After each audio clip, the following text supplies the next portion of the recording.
आज का हमारा पहला क्वेश्चन है, मैगोलॉजी में किसका अध्ययन किया जाता है। दोस्तों मैगोलॉजी में स्तनधारी जंतुओं का अध्ययन किया जाता है। ये आप लोगों को याद रखना है, आपके एग्जाम में पूछा गया रिपीटेड क्वेश्चन है। तो चलिए देखते हैं नेक्स्ट हमारा अगला क्वेश्चन।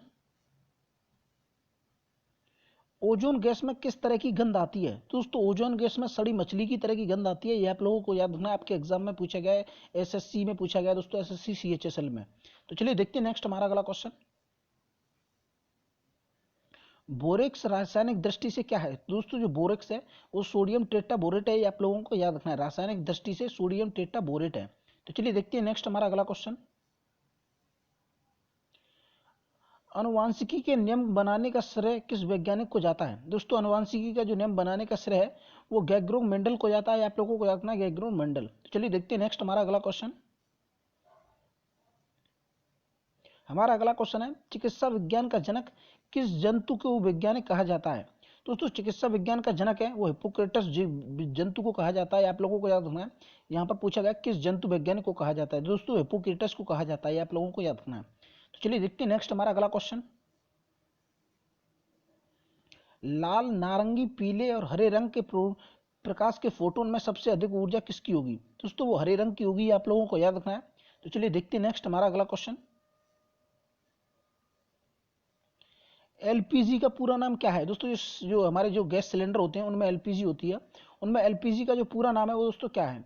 एलपीजी का पूरा नाम है लिक्विफाइड पेट्रोलियम गैस। और दोस्तों मैं आपको बता दूं जो एलपीजी में से गंध आती है, दोस्तों जो गैस सिलेंडर में से गंध आती है दोस्तों मरकेप्टेन की आती है। यह भी आप लोगों को याद रखना है, आपके एग्जाम में पूछा गया है। तो चलिए देखते हैं नेक्स्ट हमारा अगला क्वेश्चन।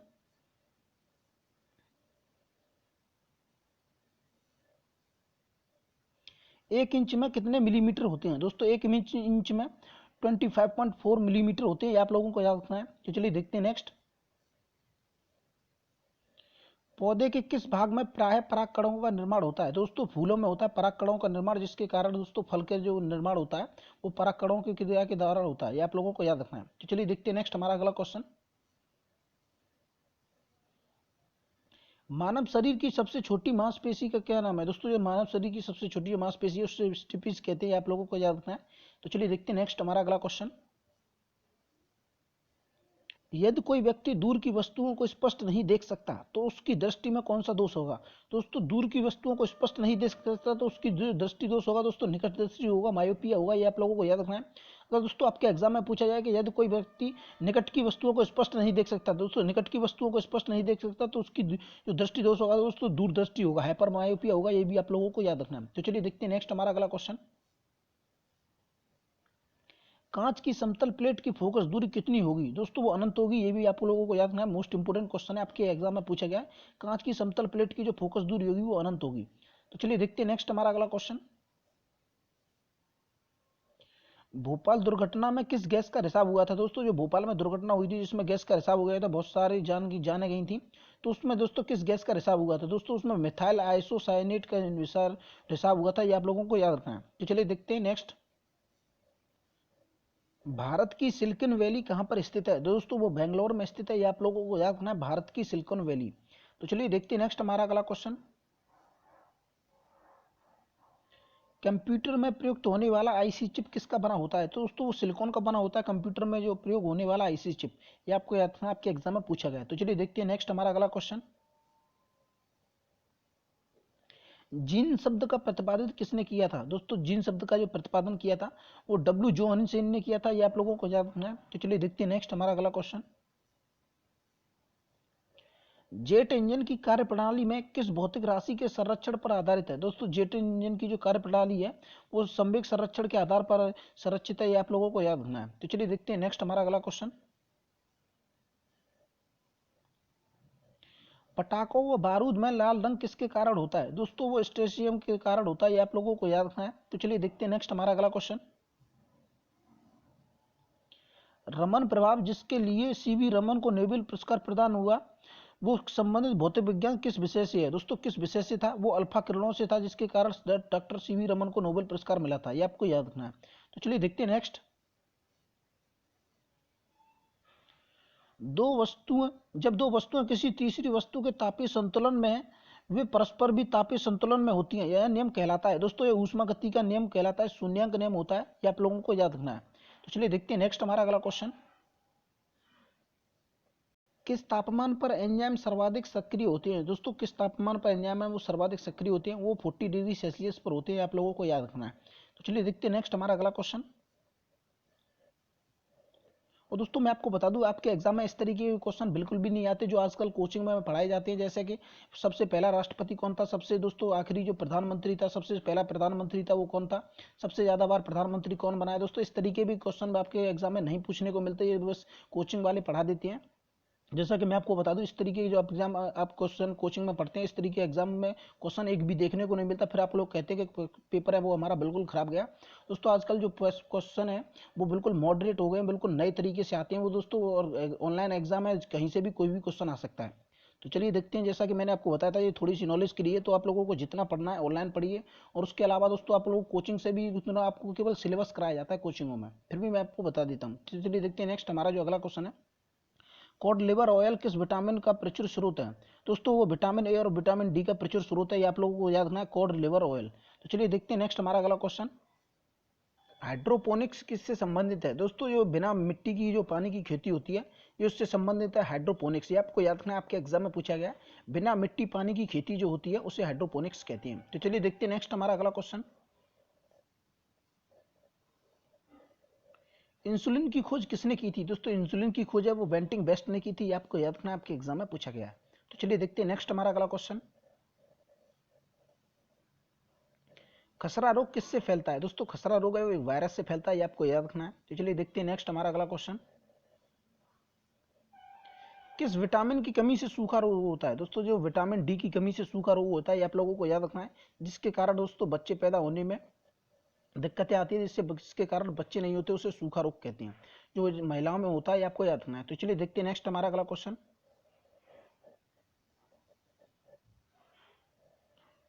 मधुमक्खी की किस भाषा को अनुवादित करने वाला वह कौन सा वैज्ञानिक था जिसे नोबेल प्रकाश से सम्मानित किया गया था? दोस्तों उनका नाम है कार्ल वान फ्रिंच, ये आपको याद रखना है, आपके एग्जाम में पूछा गया, कार्ल वान फ्रिंच। तो चलिए देखते हैं नेक्स्ट हमारा अगला क्वेश्चन,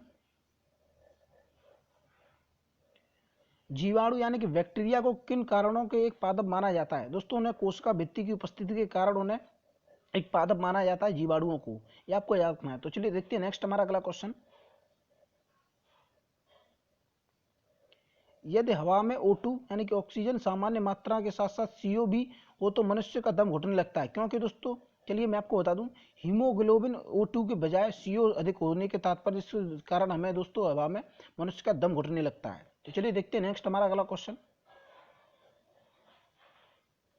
विटामिन ए का संग्रह किस अंग से होता है? दोस्तों जो विटामिन ए का जो संग्रह होता है वो यकृत से होता है, ये आप लोगों को याद रखना है, किस अंग में होता है विटामिन ए का जो संग्रह होता है वो यकृत में होता है। तो चलिए देखते हैं नेक्स्ट हमारा अगला क्वेश्चन, साबुनी घोल के बुलबुले रंगीन प्रतीत होते हैं क्योंकि दोस्तों उनमें प्रकाश के व्यतिकरण के कारण वो रंगीन प्रतीत होते हैं, साबुन के बुलबुले, साबुन के घोल के जो बुलबुले होते हैं वो प्रकाश के व्यतिकरण के कारण रंगीन दिखाई देते हैं। तो चलिए देखते हैं नेक्स्ट हमारा अगला क्वेश्चन, वैक्सोटोमी तथा ट्यूबोटोमी क्या है? तो दोस्तों आपको बताना है वैक्सोटोमी और ट्यूबोटोमी क्या है। तो चलिए देखते हैं, संतानोत्पत्ति की क्षमता को रोकने के लिए पुरुषों की नसबंदी को वैक्सोटोमी तथा महिलाओं की नसबंदी को ट्यूबोटोमी कहते हैं, ये आपको याद रखना है। तो चलिए देखते हैं नेक्स्ट हमारा अगला क्वेश्चन, कोशिका का ऊर्जा गृह कहे जाने वाले माइटोकॉन्ड्रिया का नाम सर्वप्रथम किसने दिया? दोस्तों वो सीबेंडा ने दिया था, ये आप लोगों को याद रखना है माइटोकॉन्ड्रिया का नाम। तो चलिए देखते हैं नेक्स्ट हमारा अगला क्वेश्चन, एक पार्सेक कितने मीटर के बराबर होता है? दोस्तों जो पार्सेक है वो दूरी का सबसे बड़ा मात्रक है, प्रकाश वर्ष से भी बड़ा मात्रक है पार्सेक।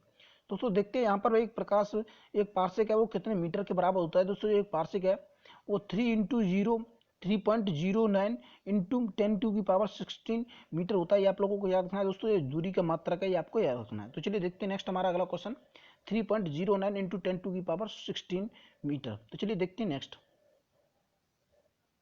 जल में प्रकाश का वेग कितना होता है? दोस्तों जल में प्रकाश का वेग है वो 2,25,000 मिलीमीटर पर सेकंड होता है, ये आप लोगों को याद रखना है। यहाँ पर जैसा कि दिख रखा है 2,25,000। तो चलिए देखते हैं नेक्स्ट हमारा अगला क्वेश्चन, आइकोनोग्राफी के अंतर्गत किस चीज का अध्ययन किया जाता है? दोस्तों इस शाखा के अंतर्गत मूर्तियों एवं प्रतिमाओं का अध्ययन किया जाता है, ये आप लोगों को याद रखना है आइकोनोग्राफी के अंतर्गत। तो चलिए देखते हैं नेक्स्ट हमारा अगला क्वेश्चन, लौंग के तेल का प्रमुख घटक जो दांतों का दूध दर्द करने में प्रयुक्त होता है दोस्तों, तो यूरेनॉल कहते हैं, आप लोगों को याद रखना है। तो चलिए देखते हैं नेक्स्ट हमारा अगला क्वेश्चन। न्यूरॉन किसकी इकाई का नाम है दोस्तों? न्यूरॉन है वो तंत्र की इकाई का नाम है, ये आप लोगों को याद रखना है। तो चलिए देखते हैं नेक्स्ट। किस गैस में से सड़े अंडों की गंध आती है दोस्तों? हाइड्रोजन सल्फाइड में से सड़े अंडों की गंध आती है, ये आपको याद रखना है। तो चलिए देखते हैं नेक्स्ट। हीरा और ग्रेफाइट किसके अपरूप हैं दोस्तों? वो कार्बन के अपरूप हैं, हीरा और ग्रेफाइट। तो देखते हैं नेक्स्ट हमारा अगला क्वेश्चन। हीलियम को छोड़कर सभी सक्रिय गैसों की बाह्य कक्षा में कितने इलेक्ट्रॉन होते हैं दोस्तों? हीलियम को छोड़कर सभी कक्षाओं में जो अक्रिय गैसों की बाह्य कक्षा में जो इलेक्ट्रॉन होते हैं वो 8 होते हैं, आपको याद रखना है। चलिए देखते हैं नेक्स्ट। रासायनिक दृष्टि से भारी जल का क्या है दोस्तों? रासायनिक दृष्टि से जो भारी जल है वो ड्यूटेरियम ऑक्साइड है, ये आपको याद रखना है। तो देखते हैं नेक्स्ट हमारा अगला क्वेश्चन। किसी तारे के रंग का निर्धारण किसके द्वारा होता है? जो किसी तारे का जो रंग होता है, जो कोई भी तारा हो आकाश में दोस्तों, उसका जो निर्धारण होता है, उसका रंग का निर्धारण होता है उसके तारे के तापमान पर होता है, उसके ताप पर होता है। तो चलिए देखते हैं नेक्स्ट। अत्यंत निम्न ताप पर भौतिकी के किसके अध्ययन को किया जाता है दोस्तों? अत्यंत निम्न ताप पर भौतिकी के अध्ययन को क्या कहते हैं? उससे दोस्तों क्रियोजेनिक्स कहते हैं, आपको लोगों को याद रखना है। क्रियोजेनिक्स, ये आपको याद रखना है, आपके एग्जाम में पूछा गया क्रियोजेनिक्स। चलिए देखते हैं नेक्स्ट हमारा अगला क्वेश्चन। पृथ्वी से पलायन वेग का मान कितना होता है दोस्तों? पृथ्वी से जो पलायन वेग का मान होता है वो 11.2 किलोमीटर पर सेकंड होता है, आप लोगों को याद रखना है। तो चलिए देखते हैं नेक्स्ट हमारा अगला क्वेश्चन। जब दो हल्के नाविक मिलकर भारी नाविक की रचना करते हैं तो उनमें कौन सी प्रक्रिया होती है दोस्तों? उनमें नाभिकीय संलयन होता है, आपको याद रखना है। तो देखते हैं नेक्स्ट हमारा अगला क्वेश्चन। अब्रक ऊष्मा और विद्युत के लिए क्रम से होता है दोस्तों। जो अब्रक होता है ऊष्मा के लिए सुचालक, और दोस्तों अब्रक है वो विद्युत के लिए कुचालक होता है, यानी कि अचालक होता है दोस्तों, ऊष्मा के लिए चालक होता है, ये आपको याद रखना है। तो चलिए देखते हैं नेक्स्ट हमारा अगला क्वेश्चन। किसके कारण खुले में रखा हुआ दूध कुछ देर बाद खट्टा हो जाता है दोस्तों? वो लैक्टिक अम्ल के बाद खट्टा हो जाता है कुछ देर खुले में रखने के कारण दूध। तो चलिए देखते हैं नेक्स्ट। अगर वायुमंडल न होता तो दिन की लंबाई पर क्या प्रभाव पड़ता है दोस्तों? जो दिन की लंबाई है वो कम हो जाती है अगर वायुमंडल न होता। तो देखते हैं नेक्स्ट हमारा अगला क्वेश्चन। बिजली के बल्ब में फिलामेंट से जो कांच तक ऊष्मा किस विधि द्वारा संचारित होती है दोस्तों? विकिरण के द्वारा होती है, बिजली के जो फिलामेंट से कांच तक जो ऊष्मा जाती है। तो चलिए देखते हैं नेक्स्ट। झील में फेंके हुए पत्थर के डूबने का उत्प्रेक्ष बल का क्या होता है दोस्तों? उसे नियत बल कहते हैं, नियत रहता है, ये आप लोगों को याद रखना है। तो चलिए देखते हैं नेक्स्ट।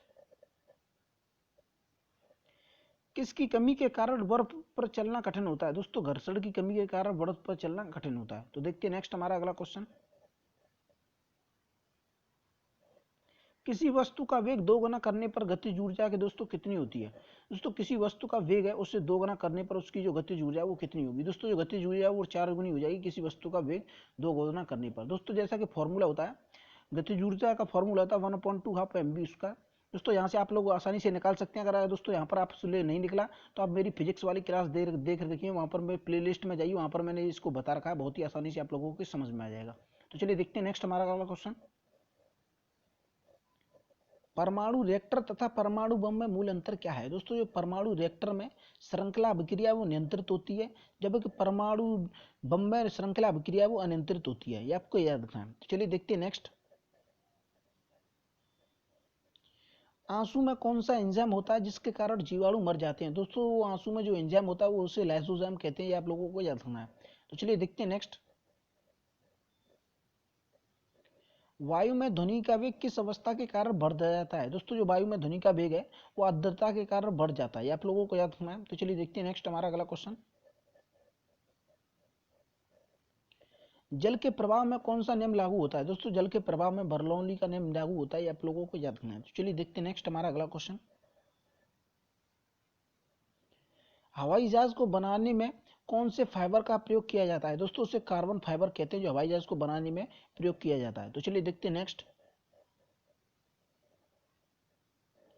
आग लगाने वाला नापाम बम में आग उत्पन्न करने वाला मुख्य घटक कौन सा है? दोस्तों उसे नेफ्थेनेट पामीटेट कहते हैं, आप लोगों को याद रखना है, नेफ्थेनेट पामीटेट। तो चलिए देखते हैं नेक्स्ट हमारा अगला क्वेश्चन।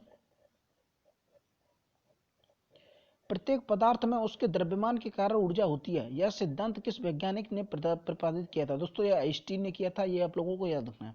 तो देखते हैं नेक्स्ट हमारा अगला क्वेश्चन। परमाणु घड़ी किस प्रभाव के अंतर्गत कार्य करती है? दोस्तों जो परमाणु घड़ी है वो पीजो इलेक्ट्रिक प्रभाव के कारण कार्य करती है, आप लोगों को याद रखना है, पीजो इलेक्ट्रिक प्रभाव के कारण। तो चलिए देखते हैं नेक्स्ट हमारा अगला क्वेश्चन। स्टार्च को मल्टोज में परिवर्तित करने वाला एंजाइम कौन सा है? दोस्तों उसे एमिलेज कहते हैं, आप लोगों को याद रखना है, या फिर एमाइलेज कहते हैं। तो चलिए देखते हैं नेक्स्ट हमारा अगला क्वेश्चन। किसी चालक के दोनों सिरों पर विभवांतर तथा उसमें बहने वाली धारा के समानुपाती होता है? दोस्तों यह नियम है, यह ओम का नियम है, यह आप लोगों को याद रखना है। तो चलिए देखते हैं नेक्स्ट हमारा अगला क्वेश्चन। शुद्ध सोना कितने कैरेट का होता है? दोस्तों शुद्ध सोना होता है वो 24 कैरेट का होता है, ये आप लोगों को याद रखना है। तो चलिए देखते हैं नेक्स्ट। कांच पर लिखने के लिए किस अम्ल का प्रयोग किया जाता है? दोस्तों कांच पर लिखने के लिए हाइड्रोजन फ्लोराइड के अम्ल का प्रयोग किया जाता है, ये आपको याद रखना है। तो चलिए देखते हैं नेक्स्ट। रेडियो एक्टिवता में बीटा किरणें होती हैं। दोस्तों जो रेडियो एक्टिवता में बीटा किरणें होती हैं वो ऋणात्मक होती है, ये आप लोगों को याद रखना है। तो देखते हैं नेक्स्ट हमारा अगला क्वेश्चन। दोस्तों अल्फा किरणें होती हैं वो धनात्मक होती हैं, ये आप लोगों को याद रखना है। यहाँ पर दे रखा है बीटा किरणें, दोस्तों वो ऋणात्मक यानी कि ऋणावंशित होती हैं। तो चलिए देखते हैं नेक्स्ट। बैक्टीरियोफेज क्या है? दोस्तों बैक्टीरियोफेज है बैक्टीरिया का एक परजीवी वायरस है, ये आप लोगों को याद रखना है, बैक्टीरिया का परजीवी वायरस। तो चलिए देखते हैं नेक्स्ट। गंधक के साथ रबर को गर्म करने की क्रिया को क्या कहते हैं? दोस्तों जो गंधक के साथ रबर को गर्म करने की जो प्रक्रिया है उसे वल्कनीकरण कहते हैं, आप लोगों को याद रखना है। तो चलिए देखते हैं नेक्स्ट हमारा अगला क्वेश्चन। इंजेक्शन देते समय प्रयुक्त जल किसी विधि द्वारा तैयार होता है? दोस्तों वो आसवन विधि द्वारा तैयार होता है इंजेक्शन देते समय प्रयुक्त जल। तो चलिए देखते हैं नेक्स्ट हमारा अगला क्वेश्चन। फोबोस और डेबोस किस ग्रह के उपग्रह हैं? दोस्तों जो मंगल ग्रह के उपग्रह हैं फोबोस और डेबोस, ये आपको याद रखना है। तो चलिए देखते हैं नेक्स्ट। फेरेल का नियम हवा के किस भौतिकी कार्य से संबंधित है? दोस्तों वो दिशा से संबंधित है फेरेल का नियम। तो चलिए देखते हैं नेक्स्ट। जूल प्रति सेकंड किसका मात्रक है? दोस्तों शक्ति का मात्रक है, पावर का मात्रक है जूल पर सेकंड। तो चलिए देखते हैं नेक्स्ट। गोताखोर समुद्र के अंदर सांस लेने के लिए किन गैसों का मिश्रण है वो उपयोग करते हैं? दोस्तों एचसी और ऑक्सीजन का मिश्रण है वो उपयोग करते हैं, आप लोगों को याद रखना है। तो चलिए देखते हैं नेक्स्ट हमारा अगला क्वेश्चन। परमाणु भट्टियों में भारी जल का प्रयोग किस रूप में किया जाता है? दोस्तों वो मानक के रूप में किया जाता है परमाणु भट्टियों में भारी जल का प्रयोग। तो देखते हैं नेक्स्ट हमारा अगला क्वेश्चन। मादा एनीफिलीज मच्छर के मुखांग से चुभने वाले अंग कौन सी हैं? दोस्तों अंग है उनका नाम है मैक्सिला और मैंडिबल, ये आप लोगों को याद रखना है, मादा एनीफिलीज मच्छर के मुखांग से चुभने वाले अंग। तो चलिए देखते हैं नेक्स्ट हमारा अगला क्वेश्चन। संकट अवस्था में प्रतिकूल परिस्थितियों से निपटने के लिए कौन सी जो ग्रंथि होती है वो श्रावण करते तैयार करती है? दोस्तों उसे एड्रीनल कहते हैं, आप लोगों को याद रखना है। तो चलिए देखते हैं नेक्स्ट हमारा अगला क्वेश्चन। बिजली चमकने के कारण हवा में मौजूद ऑक्सीजन और नाइट्रोजन का कुछ भाग परिवर्तित होता जाता है। दोस्तों वो उसे कहते हैं नाइट्रोजन ऑक्साइड में, ये आप लोगों को याद रखना है। ऑक्सीजन और नाइट्रोजन का कुछ भाग किसमें परिवर्तित होता है? वो नाइट्रोजन ऑक्साइड में होता है। तो चलिए देखते हैं नेक्स्ट हमारा अगला क्वेश्चन। क्लोरीन ब्रोमीन और आयोडीन किस परिवार के तत्व हैं? दोस्तों वो हेलोजन परिवार के तत्व है, क्रोमीन ब्रोमीन और आयोडीन, ये आपको याद रखना है। तो चलिए देखते हैं नेक्स्ट। टमाटर के फलों का जो लाल रंग होता है वो किसके कारण होता है? दोस्तों वो लाइकोपीन के कारण होता है, आप लोगों को याद रखना है टमाटर के फलों का लाल रंग। तो चलिए देखते हैं नेक्स्ट। केवराट मलेशिया या जीरो फिलेमेंसिया रोग किस विटामिन की कमी से कारण होता है? दोस्तों वो विटामिन ए की कमी के कारण होता है, केवराटोमलेशिया या जीरो फ्लेमेमिया। तो ये आप लोगों को याद रखना है। दोस्तों इनके नाम थोड़ी काफी डिफिकल्ट है, फिर भी आप लोगों को याद रखना है विटामिन ए की कमी के कारण होता है। तो चलिए देखते हैं नेक्स्ट। जिन तत्वों की परमाणु संख्या समान परंतु द्रव्यमान भिन्न भिन्न होते हैं वो दोस्तों समस्थानिक कहलाते हैं, आप लोगों को याद रखना है। तो चलिए देखते हैं नेक्स्ट।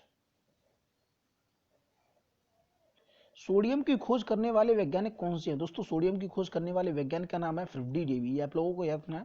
तो चलिए देखते हैं नेक्स्ट हमारा अगला क्वेश्चन। कौन सा कार्बनिक यौगिक सर्वप्रथम संश्लेषित किया गया था? दोस्तों वो यूरिया किया गया था, सबसे सर्वप्रथम संश्लेषित। आप लोगों को याद रखना है, आपके एग्जाम में पूछा गया कौन सा कार्बनिक यौगिक सर्वप्रथम संश्लेषित किया गया था? दोस्तों वो यूरिया किया गया था। तो चलिए देखते हैं नेक्स्ट हमारा अगला क्वेश्चन। विटामिन सी का रासायनिक नाम क्या है? दोस्तों विटामिन सी का रासायनिक नाम है वो एस्कॉर्बिक अम्ल है, ये आप लोगों को याद रखना है, एस्कॉर्बिक एसिड। तो चलिए देखते हैं नेक्स्ट हमारा अगला क्वेश्चन। हेमेटाइट खनिज से कौन सी धातु प्राप्त होती है? दोस्तों हेमेटाइट खनिज से लोहा प्राप्त होता है, ये आप लोगों को याद रखना है। तो चलिए देखते हैं नेक्स्ट।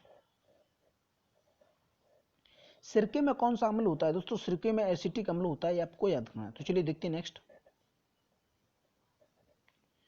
किस वैज्ञानिक के प्रयोग से यह साबित हुआ कि डीएनए एक आनुवंशिक पदार्थ है? दोस्तों हर्शेवस्चेस के जो प्रयोगों से सिद्ध हुआ कि डीएनए एक आनुवंशिक पदार्थ है। तो चलिए देखते हैं नेक्स्ट हमारा अगला क्वेश्चन।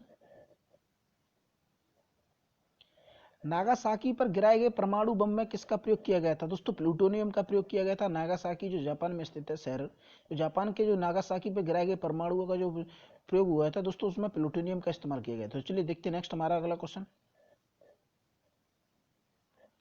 पृथ्वी की आयु किस विधि द्वारा ज्ञात करते हैं? दोस्तों पृथ्वी की आयु है यूरेनियम डेटिंग विधि द्वारा ज्ञात करते हैं, आप लोगों को याद रखना। तो चलिए देखते हैं नेक्स्ट। विद्युत की वह मात्रा विद्युत की वह मात्रा जिससे 108 ग्राम चांदी कैथोड पर जमा होती है उससे क्या कहलाती है? दोस्तों इसे एक फैराडे कहते हैं, ये आप लोगों को याद रखना है। तो चलिए देखते हैं नेक्स्ट। प्रकृति में सबसे अधिक मात्रा में पाए जाने वाला कार्बनिक यौगिक है? दोस्तों उसे सेल्यूलोज कहते हैं। जो कार्बनिक यौगिक है पृथ्वी पर सबसे अधिक मात्रा में पाए जाने वाला यौगिक उसे सेल्यूलोज कहते हैं। तो चलिए देखते हैं नेक्स्ट।